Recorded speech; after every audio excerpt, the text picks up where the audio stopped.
अस्सलाम वालेकुम जी। तो आज हम स्टार्ट करने वाले हैं क्लास 9 बुक फिजिक्स का चैप्टर नंबर 1 जो कि हमारे पास है फिजिकल क्वांटिटीज एंड मेजरमेंट्स।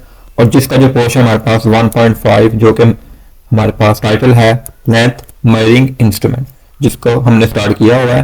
और आज का जो हमारा पोर्शन है वो मेरा बेटा है माइक्रोमीटर स्क्यू गेज।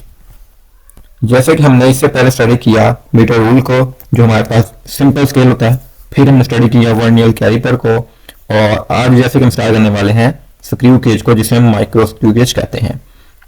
सबसे पहले हमें ये जानना होगा कि इसको हम क्यों यूज करते हैं बनिस्बत वर्नियर कैलिपर के और सिंपल स्केल के। इन शॉर्ट बात करूँ सादा अल्फाज में, तो हमारे पास इससे पहले हमने दो पढ़े, तो उसके अलावा हम ये पढ़ने वाले हैं, तो इसका क्या फायदा है बनिस्बत उनके उनके लिहाज से। तो असल में मेरा बेटा ये है कि अगर आपके पास, मैं आपको टेबल दिखाता हूँ फिर आपको जो है वो चीज़ ज़्यादा क्लियर हो जाएगी। वेल मैं आपको टेबल पे लेके चलता हूँ। ये देखें, ये हमारे पास टेबल आ गया। तो देखो मेरा बेटा, हमारे पास ना जो मेजरिंग इंस्ट्रूमेंट्स होते हैं ना जो लेंथ के लिए, वो जनरली ये वाले हैं। इसके अलावा भी होंगे, ठीक है, न्यू टेक्नोलॉजी हमारे पास, बट इन शॉर्ट बात करें जो आपके कोर्स में वो ये वाले हैं। सही है। तो देखो पहला है मेजरिंग टेप। आपके पास जो टेप होती है, अब टेप कैसी होती है मैं आपको दिखा देता हूँ। आप लोगों ने मोस्टली देखी होगी, वेल गानों वाली टेप नहीं, ऐसे वाली टेप, ये वाली टेप की बात कर रहे हैं। सही है, जिसमें से वो फीता बाहर निकलता है। ये मेजरिंग टेप आ गई हमारी, ठीक है। और उसके बाद हमारे पास आता है मीटर रूल। और मीटर रूल को जैसे जानते हैं आप लोग, हमारे पास जो जनरली स्केल होता है जो आप लोग हाशिया वगैरह के इस्तेमाल करते हैं उसके ऊपर नंबरिंग लगी होती है, तो वो हमारे पास मीटर रूल होता है। उसके बाद आगे वर्नियर कैलिपर। जो वर्नियर कैलिपर आपने अभी इससे पहले वाला जो टॉपिक है वो स्टडी किया है, जिसमें आपको दिखा देता हूँ, ये वाला, दिस वन, ठीक है। और उसके बाद हमारे पास टेबल में है जी माइक्रो स्क्रू गेज, जो कि अभी आप यहाँ पर देख रहे हैं। तो देखो अब जो चीज समझने वाली ना वो समझ लो। जब आपको ये क्लियर होगी तो समझ लेना आपका जो जितना भी टॉपिक था जिसमें मीटर रूल था, वर्नियर कैलिपर था, स्क्रू गेज था, वो आपका टोटल क्लियर हो जाएगा। देखो अब ना हमारे पास हर एक इंस्ट्रूमेंट की, हर एक इंसान की कोई चीज है उसकी एक लिमिट होती है। मतलब अगर बात करूं तो हर पर्सन की किसी चीज को उठाने की एक ताकत होगी, उससे बड़ी वो चीज नहीं उठा सकता एक सर्टेन टाइम के लिए। हाँ, उसके लिए प्रैक्टिस करेगा तो फिर कर सकता है। लेकिन इंस्ट्रूमेंट की बात करें हम लोग, तो जो इंस्ट्रूमेंट है, जो आलात होते हैं, वो किसी लिमिट तक की किसी चीज को मेजर कर सकते हैं। लाइक अगर बात करूं, आपके पास एक सिंपल बनाने की कोशिश करूं, आपको बहुत लॉजिकली बात बताऊं, तो आपके पास क्या है, एक दो बोतल्स है, 1 लीटर वाली है, एक 1.5 लीटर वाली है। सही है। अब लीटर वाली में लीटर ही पानी है ना, उसमें लीटर पानी ही भरना है। और 1.5 वाली लीटर जो बोतल है उसमें 1.5 लीटर पानी है ही भरना है। इससे कम भरने की, इससे ज्यादा नहीं भर सकती। मतलब उसकी पैमाइश इतनी है, उतना ही उसको वो फिलअप कर सकती है। तो इसी तरह जो चीज है ना, जो भी इंस्ट्रूमेंट है, वो जो चीज को मतलब मेजर कर सकता है, जो पैमाना है, जो उसके ऊपर नंबर लगे होते हैं, वो उतने ही नंबर्स को मेजर कर सकती है जितनी उसके ऊपर वैल्यूज हमने सेट की हुई हैं। तो इन शॉर्ट हमारे पास जो मेजरिंग टेप होती है वो 1 सेंटीमीटर से लेकर, यानी कम से कम वो 1 सेंटीमीटर को मेजर कर सकती है, और सेवरल मीटर्स तक वो मेजर कर सकती है। क्योंकि टेप जो है नॉर्मली जो हमारे पास जो चोटी आपने देखी, ये यूज होती है आपकी इंजीनियरिंग के लिए, जो नॉर्मली आपकी जो गैराज के अंदर काम होता है। गैराज में कौन कौन से रहते हैं बेटा? गैराज कहते हैं वर्कशॉप। वर्कशॉप जैसे कैसे, जैसे आपकी लकड़ी का काम हो रहा है, आपके दरवाजे बन रहे हैं, आपका फर्नीचर बन रहा है, आपके लोहे की कुछ चीजें बन रही हैं, तो इन चीजों को बनाने के लिए नॉर्मली यही टेप यूज होगी। क्योंकि 1 मीटर की 10 मीटर की, 10 मीटर से भी नहीं होगी, 4-5 मीटर तक हम लोग चीज को सेटअप कर देते हैं।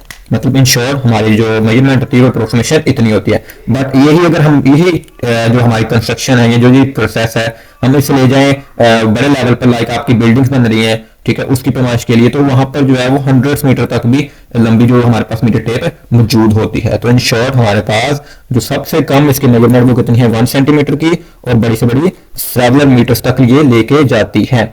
और इसकी जो लीस्ट काउंट है, लीस्ट काउंट कहते हैं जो इसकी जो सबसे जो प्रिसाइज जो मेजरमेंट ये कर सकती है वो कितनी है, 1 मिलीमीटर। बट इन शॉर्ट बात करो, 1 मीटर हमने लिख तो दिया, बट ये ज्यादा प्रिसाइजली मेजर नहीं कर पाएगा बनिस्बत हमारे पास वो नेल कैलिपर के। यानी इसमें कर तो पाएगा, लेकिन मोस्टली आपके एरर आ सकता है, चांसेस है, क्योंकि हमारे पास बहुत बारीकी में आ जाएगा। तो प्रिसाइज करने के लिए हम बजाय इसके इसको यूज करें, हम लोग इसको प्रेफरेंस देंगे। बट इन शॉर्ट क्योंकि यहाँ पे लिखा हुआ है, ये कर सकता है, बट मोर एक्यूरेट लेने के लिए मेरे अकॉर्डिंगली हम लोग वर्नियर कैलिपर यूज करेंगे। बट यहाँ पर लिखा है तो आपने याद रखना है कि हमारे पास लीस्ट काउंट इसकी कितनी है, 1 मिलीमीटर।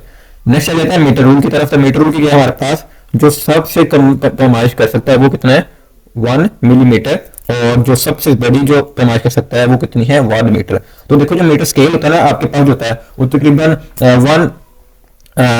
10 सेंटीमीटर से लेके 12 सेंटीमीटर तक, 16 सेंटीमीटर तक होता है। जो आपका जो स्टील का जो लोहे का आपके पास बड़ा स्केल होता है, आपने देखा होगा, आप लोग जो हाशिए की लिस्ट में करते हो वो 15 टू 16 सेंटीमीटर तक होता है। अब एक स्केल हमारे पास वो रहता है जिससे हम टी स्केल का नाम देते हैं। कुछ यूं होता है, ऊपर से ऐसे टी बनाता है और नीचे ऐसे होता है, और वो 1 मीटर का होता है। यानी हमारे पास वो 1 मीटर का लेंथ होती है, वो हम लोग यूज करते हैं मेरा बेटा। जो आपकी होती है ना इंजीनियरिंग, यानी किया जाती है सिविल इंजीनियरिंग, मैकेनिकल इंजीनियरिंग, ठीक है, उसमें हम लोग जब स्केचिंग करते हैं, जब हम लोग मैप्स बनाते हैं, हम लोग सारे लेआउट्स तैयार करते हैं, तो वहां पर हमारे पास जो स्केल यूज होता है उन्हें टी स्केल का नाम देते हैं। ठीक है, आप इसको गूगल से चेकआउट कर सकते हैं, और अगर आपका भाई को बहन कोई इंजीनियरिंग वगैरह कर रहा है तो उससे पूछ भी सकते हैं कि हमारे पास टी स्केल क्या होता है। तो इन शॉर्ट टी स्केल हमारे पास स्केल होता है, बट ऊपर से टी टाइप बना होता है, यानी ऊपर से स्केल ऐसे बने हुए एक लंबा सा स्केल होता है। तो देखो इसकी जो हमारे पास रेंज वो क्या होगी, 1 मीटर होगी, और इसकी लीस्ट काउंट कितनी है, 1 मिलीमीटर ही ये भी मेजर कर सकता है, यानी कम से कम इतनी ये प्रिसाइजली मेजर कर सकता है। बट ये भी कर सकता है, बट मैंने इसलिए कहा था मेरा बेटा क्योंकि देखो जो नया बंदा होगा उसके लिए थोड़ा सा ये थोड़ा सा मुश्किल होगा, बट इन बाकी इंस्ट्रूमेंटिकल जो एक्सपर्ट है वो मेजर कर सकता है।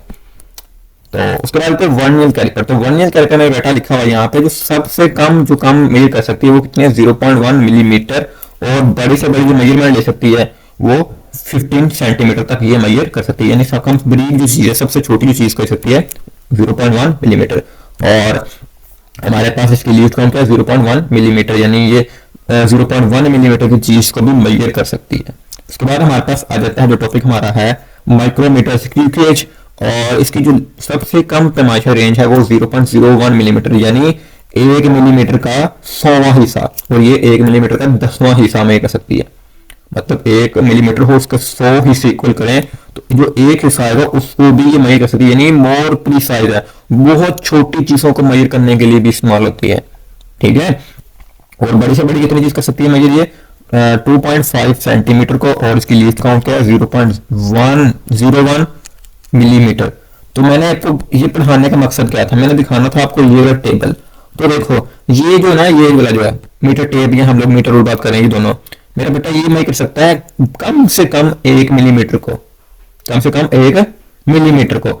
अब वर्नियर कैलिपर कम से कम 1 मिलीमीटर को भी हम लोग 10 हिस्से करें ना इक्वल पार्ट्स में से, मतलब जैसे हमारे पास ये 1 मिलीमीटर है तो इसको 10 हिस्सों में बराबर काटें, वो जो एक हिस्सा बचेगा ना उसको भी प्रिसाइजली मेजर कर सकता है, मतलब एक्यूरेटली सही से मेजर कर सकता है। और अगर बात करें हम लोग माइक्रो स्क्रू गेज की, तो वो अगर 1 मिलीमीटर के हम लोग 100 हिस्से कर दें तो उन 100 में से जो एक हिस्सा होगा ना उसको भी एक्यूरेटली वो सही से मेजर कर पाएगा। मतलब ये कि हमारे पास जो माइक्रो स्क्रू गेज है वो मोर एक्यूरेट है, मोर प्रिसाइज है than vernier caliper, meter rule and measuring tape. तो आई होप आपको जनरली समझ आ गई होगी कि हमारे पास स्क्रू गेज क्या है और हम लोग इसको क्यों यूज करते हैं बनिस्बत हमारे पास वर्नियर कैलिपर और मीटर रूल से एंड मेजरिंग टेप से। तो आइए अब हम इसको पढ़ते हैं अच्छे से और उसके बारे में स्टडी करते हैं। तो इसमें बेटा वही चीजें आपको याद रखनी है जैसे हमने वर्नियर कैलिपर में स्टडी किया था। यहाँ पे 2 स्केल्स होते हैं, एक मेन स्केल होता है और एक वर्नियर स्केल होता है। वो कौन कौन सा होता है मैं आपको अभी दिखा देता हूँ यहाँ पर, ताकि आपको वो अच्छे से आपने से याद कर लेना। तो देखो हम लोग इसके पोर्शन सबको वन बाय वन स्टडी करेंगे, बट इन जनरली हम लोग पहले बात करेंगे स्टेप बाय स्टेप, ताकि आप लोगों का कॉन्सेप्ट लॉजिकल बने, ना आपको मसला ना आए। तो देखो फर्स्ट ऑफ ऑल हम ट्राई करते हैं इसके 2 स्केल कौन से होते हैं। तो देखो ये वाला जो स्केल है जो नीचे होता है वो मेन स्केल होता है। चाहे आप वर्नियर कैलिपर में देख लो, उसमें जो फिक्स स्केल था वो क्या था, मेन स्केल। और जो मूव करने वाला ना रोटेट करता है, इसको मूव करता है, जैसे आपकी करती है ना वो स्पिंडल मूव करते हैं, जैसे आप लोग जो है वो पेज को घुमाते हो, ठीक है, जैसे आप है ना समझ आइए बात को, आप मूव करते हो, जैसे ढक्कन को मिलते हो आप लोग बोतल के, वैसे मूव करता है, ये स्पिन करता है मतलब। तो इसके ऊपर ये मूव करता है। तो ये मेरे पास वर्नियर स्केल है और ये मेन स्केल है। क्लियर होगा आपको। उसके बाद आपको जो चीजें रखी वो लीस्ट काउंट। तो लीस्ट काउंट कैसे फाइंड करते हैं? लीस्ट काउंट करने के लिए, फाइंड करने के लिए चाहिए pitch of the screw gauge और नंबर ऑफ डिवीजन। पिच जो है वो क्या होती है वो बताता हूँ आपको मैं, और नंबर ऑफ डिवीजन कितनी है वो भी हमें भी स्टडी करेंगे, बट जनरली हम लोग अभी ओवरव्यू ले रहे हैं। तो अब हम लोग इसको रीड आउट करते हैं ताकि आपको ईच एंड एवरीथिंग क्लियर हो जाए। तो देखो, तो कहता है micro screw gauge it is used to measure very small length such as diameter of wire. आपके पास डायमीटर ऑफ वायर को देखो ना, जो वायर होती है उसका डायमीटर बहुत बारीक होता है, उसकी थिकनेस बहुत बारीक होती है, ठीक है। तो उसको मेजर करने के लिए हम लोग इस्तेमाल करते हैं क्या, माइक्रोस्कोप केज, क्योंकि इसकी जो ये 1 मिलीमीटर के भी 100वें हिस्से को मेजर कर सकता है ना। तो इसलिए हम लोग इसकी जो रीडिंग लेने के लिए हम लोग, क्योंकि बहुत ज़्यादा बारीक होता है जो हमारे पास फाइबर्स वगैरह आती हैं या वायर्स वगैरह आती हैं, तो उसको मेजर करने के हमारे पास माइक्रोस्कोप केज इस्तेमाल होगा। और थिकनेस ऑफ मेटल शीट और मेटल की थिकनेस को मेजर करने के लिए इट हैज 2 स्केल्स, इसके 2 स्केल्स होते हैं। The main scale on the सेवल have marking on 0.5 millimetre each, मतलब उसकी जो एक मार्क है वो कितनी है 0.5 मिलीमीटर की, हमारे पास क्या है मेन स्केल है। And the circular scale on the thumbnail has 50 divisions, 50 division होती है, ठीक है। अब देखो यहाँ पर ना हमारे पास लिखा हुआ है 0.5 मिलीमीटर एंड 50 डिवीजन। जब हमारे पास मेन स्केल की एक डिवीजन 0.5 मिलीमीटर की होगी ना, तो जो हमारे पास वर्नियर स्केल होगा उसका टोटल डिवीजन कितनी होगी 50 होगी। लेकिन हमारे पास एक और कैटेगरी का भी वर्नियर स्केल आता है जो हमारे पास इसका स्क्रू गेज का, वो कौन सा आता है, सम इंस्ट्रूमेंट में have main scale marking of 1 millimetre. तो कुछ ऐसे भी हमारे पास स्क्रू गेज आते हैं जिसके मेन स्केल की 0.5 के बजाय 1 मिलीमीटर होता है, और जो हमारे पास जो नंबर ऑफ डिवीजन आएंगी वो कितनी आएगी 100 आएंगी। ये आपने याद कर लेना है। अगर आप ये वाली वैल्यू लोगे दोनों तो फिर आपने इसके साथ चलना है, और अगर आप ये वाली वैल्यू लोगे तो फिर आपने यही वैल्यू को पुट करके देखना है, बट आपकी रिजल्ट सेम ही आएंगे। आगे वो कहता है when the thumbnail make 1 complete rotation, जब हम उसको रोटेट करवाएंगे एक पूरा चक्कर उसको लेके आएंगे, द स्पिंडल मूव 0.5 तो 0.5 मिलीमीटर मूव करेगा। ये बात करें अकॉर्डिंगली इसके, ठीक है। और अगर इसके करोगे तो फिर 1 मिलीमीटर होगा।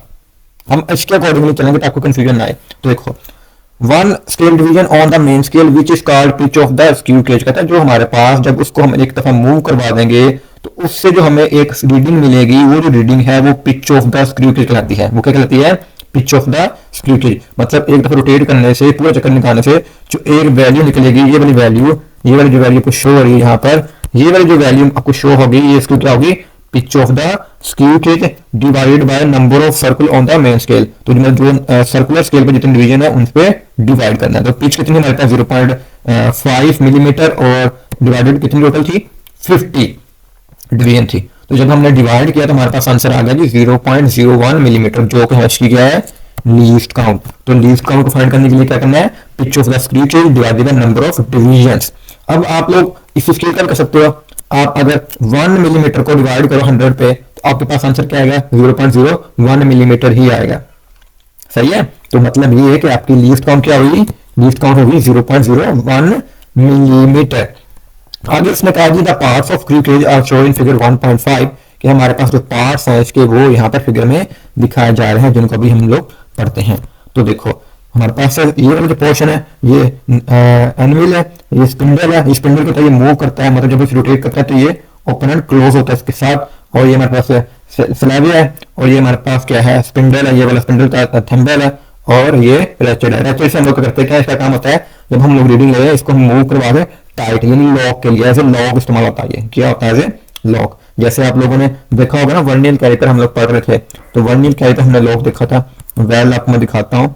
ये देखो ये इसका लॉक है, ये वाला इसका लॉक है दिस वन। जब आप लोग रीडिंग फिट कर लेते हैं ना तो इसको टाइट कर देते हैं ताकि वो हिले ना और आप लोग एक्यूरेटली मेजरमेंट ले सकें, ठीक है। तो इसी तरह इसका भी ये लॉक है। जब आप लोगों ने इसके अंदर कोई चीज रख दी तो हमने आपने रीडिंग देख ली, अब आपने अपने रीडिंग देखनी है तो उसको पहले लॉक कर लो, फिर हम देखो ये लॉक है, इसे टाइट करके यहाँ से लॉक कर देते हैं हम लोग। ये टाइटिंग करने वाले इसे लॉक हम लोग कह देते हैं जनरली, तो इसको टाइट कर देते हैं हम लोग यहाँ से, और ये इसका लॉक है। फिर जब ऐसे मूव कर देते हैं तो ये इस पे फंस जाता है, ठीक है। और उसके बाद आप ऊपर इसकी रीडिंग ले सकते हैं। तो आई होप आपको समझ आ गया। देखो टाइटिंग रैचेट का लिखा हुआ है यहाँ पे, tightening prevents over tightening to making click sound when microscope is ready to read. तो देखो को क्लिक से टाइट करने के लिए इस्तेमाल होता है, एज ए लॉकर कह सकते हैं, क्या पोर्शन कह सकते हैं। तो यहाँ से हम लोग बाद में उसको लॉक कर देते हैं। तो ये था हमारे लिए जनरल कॉन्सेप्ट कि हमारे पास माइक्रो स्क्रू स्टिच क्या होता है। अब हमने स्टडी करना है इसके अंदर ये कि इसमें आने वाला जो जीरो एरर होता है वो क्या होता है और उसको किस तरह से हम लोग निगलेक्ट कर सकते हैं। तो फर्स्ट ऑफ ऑल हम स्टडी कर लेते हैं हमारे पास स्क्रू केज का जीरो एरर क्या होता है। तो जीरो एरर जैसे कि हमने वर्निंग कैलिपर में स्टडी किया था कि जब आपका मतलब ये वाला जो जीरो है मेन स्केल जीरो और वर्नियर स्केल जीरो बराबर नहीं होंगे तो वहां पर एरर आएगा। जैसे कि यहाँ पर बराबर है तो यहाँ पर एरर नहीं मौजूद, तो यहाँ पर जीरो एरर नहीं है।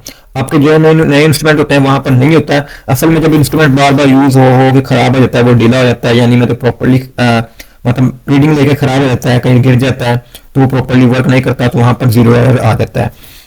तो देखो यहाँ पे लिखा हुआ है if the zero of the circular scale coincide with horizontal lines there is no zero error, तो यहाँ पे जीरो एरर नहीं होगा। अब जीरो एरर कब आएगा? If it is not exactly in front of horizontal line of the main scale non joining the naval spindle then there is a zero error in this screw gauge. कहता है जब हम लोग full tight कर देंगे तो zero वाला zero से ना आएगा, तो वहां पर क्या आएगा जी? जीरो एरर आएगा। If the zero of the circular scale is below the horizontal line then it will measure the slightly more than actual thickness. तो कहता है अगर हमारे पास जो रीडिंग आए यानी जो जीरो आए मेन जो हमारे पास जीरो आए ये वाला जीरो वो मेन स्केल के जीरो से नीचे की तरफ हो तो क्या होगा? वो जो रीडिंग लेगा जब हम उससे रीडिंग लेंगे तो वो ज्यादा रीडिंग देगा, मतलब एक्चुअल रीडिंग से वो उतनी ज्यादा देगा जितना वो उससे दूर है। Hence zero error will B subtracted from the observed measurement. तो हम लोग जो जीरो वैल्यू जितना एरर आया है उस एरर को हम लोग एक्चुअल वैल्यू से माइनस कर देंगे। वो कैसे करना है वो भी आपको बताऊंगा मैं। अभी आप इतना याद रखें कि जब नीचे की तरफ होगा तो आपने माइनस करना है। If the circular scale above the horizontal line, जब आपका ऊपर की तरफ होगा जैसे कि यहाँ पर दिखाया भी जा रहा है मेन स्केल से दिस वन, तो यहाँ पर करना क्या है? कहता है जी then it shows the slightly less than actual value, thickness जो होगी उससे कम शो करेगी। Hence zero error will be added to the observed measurement. तो हम लोग जीरो जितना एरर आएगा उतनी वैल्यू को उसमें ऐड करेंगे।